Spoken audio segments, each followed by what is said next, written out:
Daud memeriksa barisan tentara yang bersama-sama dengan dia.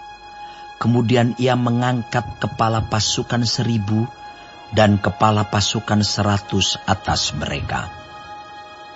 Lalu Daud menyuruh tentara itu maju berperang, sepertiga di bawah perintah Yoab, sepertiga lagi di bawah perintah Abisai, anak Seruya, adik Yoab, dan sepertiga lainnya di bawah perintah Itai, orang Gad itu. Lalu berkatalah raja kepada rakyat, "Aku juga akan maju berperang bersama-sama dengan kamu." Tetapi tentara itu berkata, "Janganlah tuanku maju berperang, sebab apabila kami terpaksa melarikan diri, maka mereka tidak akan menghiraukan kami. Bahkan sekalipun mati separuh daripada kami, mereka tidak akan menghiraukan kami. Tetapi tuanku sama harganya dengan 10.000 orang daripada kami. Sebab itu adalah lebih baik bahwa tuanku bersedia menolong kami dari kota." Kemudian berkatalah raja kepada mereka, "Apa yang kamu pandang baik akan kuperbuat." Lalu berdirilah raja di sisi pintu gerbang, dan seluruh tentara itu berjalan keluar, beratus-ratus dan beribu-ribu. Dan raja memerintahkan kepada Yoab, Abisai, dan Itai demikian, "Perlakukanlah Absalom, orang muda itu, dengan lunak karena aku." Dan seluruh tentara mendengar ketika raja memberi perintah itu kepada semua kepala pasukan mengenai Absalom. Lalu tentara itu maju ke padang menyerang orang Israel, dan terjadilah pertempuran di hutan Efraim. Tentara Israel terpukul kalah di sana oleh orang-orang Daud, dan pada hari itu terjadilah di sana pertumpahan darah yang dahsyat. 20.000 orang tewas.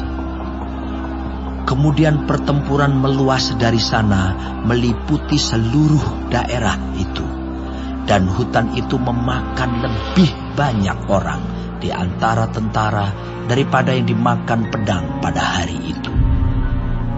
Kebetulan Absalom bertemu dengan orang-orang Daud. Adapun Absalom menunggangi Bagal. Ketika Bagal itu lewat di bawah jalinan dahan-dahan pohon tarbantin yang besar, tersangkutlah kepalanya pada pohon tarbantin itu, sehingga ia tergantung antara langit dan bumi, sedang Bagal yang dikendarainya berlari terus. Seseorang melihatnya, lalu memberitahu Yoab, katanya, "Aku melihat Absalom tergantung pada pohon tarbantin." Yoab berkata kepada orang yang memberitahu kepadanya itu, "Apa? Jika engkau melihatnya, mengapa engkau tidak membanting dia ke tanah di tempat itu juga? Maka selayaknya aku memberi engkau 10 sikal perak dan 1 ikat pinggang." Tetapi orang itu berkata kepada Yoab, "Sekalipun aku mendapat 1000 sikal perak di telapak tanganku, takkan aku menjamah anak raja itu. Sebab di depan telinga kamilah raja memberi perintah kepadamu dan kepada Abisai dan kepada Itai. Katanya, lindungilah Absalom orang muda itu karena aku. Sebaliknya, jika aku mencabut nyawanya dengan khianat, tidak ada sesuatu pun yang tinggal tersembunyi kepada raja, maka engkau akan menjauhkan diri." Tetapi Yoab berkata, "Aku tidak mau membuang-buang waktu dengan kau seperti ini." Lalu diambilnyalah 3 lembing dalam tangannya, dan ditikamkannya ke dada Absalom, sedang ia masih hidup di tengah-tengah dahan pohon tarbantin itu.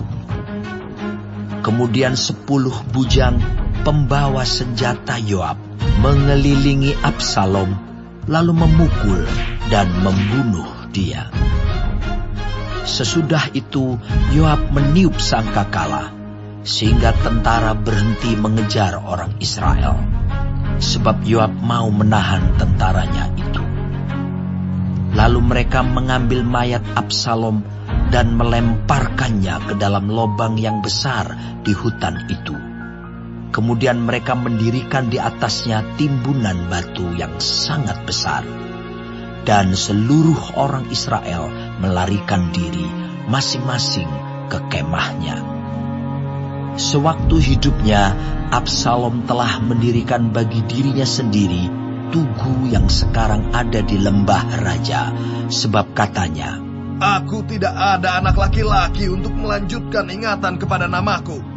Dan ia telah menamai tugu itu menurut namanya sendiri. Sebab itu sampai hari ini, tugu itu dinamai orang Tugu Peringatan Absalom. Kemudian berkatalah Ahimaas bin Zadok, Biarlah aku berlari menyampaikan kabar yang baik itu kepada raja, bahwa Tuhan telah memberi keadilan kepadanya dengan melepaskan dia dari tangan musuhnya. Tetapi berkatalah Yoab kepadanya, Pada hari ini, bukan engkau yang menjadi pembawa kabar. Pada hari lain, boleh engkau yang menyampaikan kabar. Tetapi pada hari ini, engkau tidak akan menyampaikan kabar, karena anak raja sudah mati.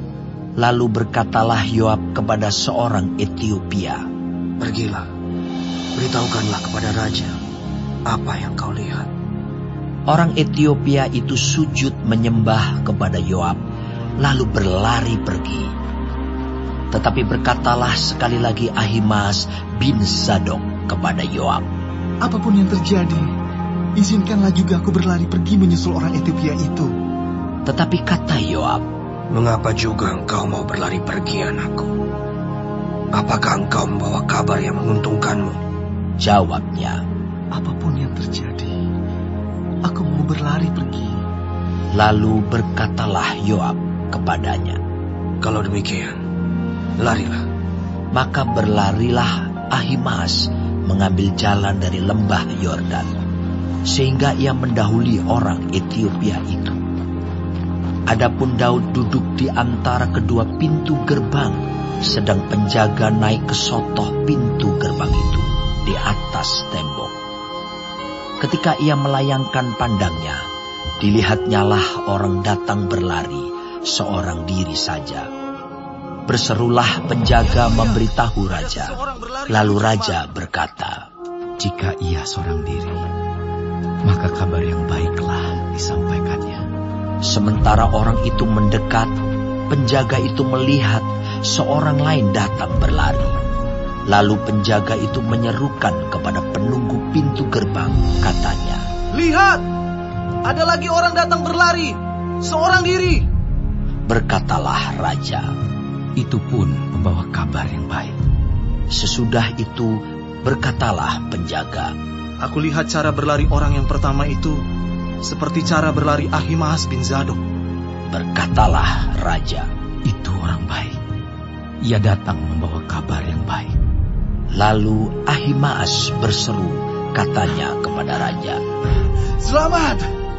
Kemudian sujudlah ia menyembah kepada raja dengan mukanya ke tanah, serta berkata, Terpujilah Tuhan Allahmu, yang telah menyerahkan orang-orang yang menggerakkan tangannya melawan tuanku raja. Lalu bertanyalah raja, Selamatkah Absalom, orang muda itu? Jawab Ahimaas, Aku melihat keributan yang besar ketika Yoab menyuruh pergi hamba raja, hambamu ini. Tetapi aku tidak tahu apa itu. Kemudian berkatalah raja, Pergilah ke samping, berdirilah di sini. Ia pergi ke samping dan tinggal berdiri.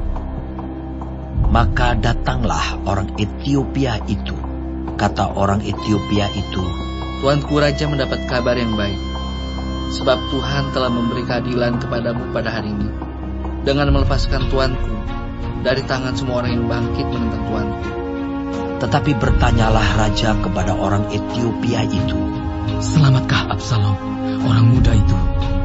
Jawab orang Etiopia itu, Biarlah seperti orang muda itu musuh tuanku Raja, dan semua orang yang bangkit menentang tuanku untuk berbuat jahat. Maka terkejutlah raja, dan dengan sedih ia naik ke anjungan pintu gerbang, lalu menangis. Dan beginilah perkataannya sambil berjalan. Anakku, Absalom, anakku,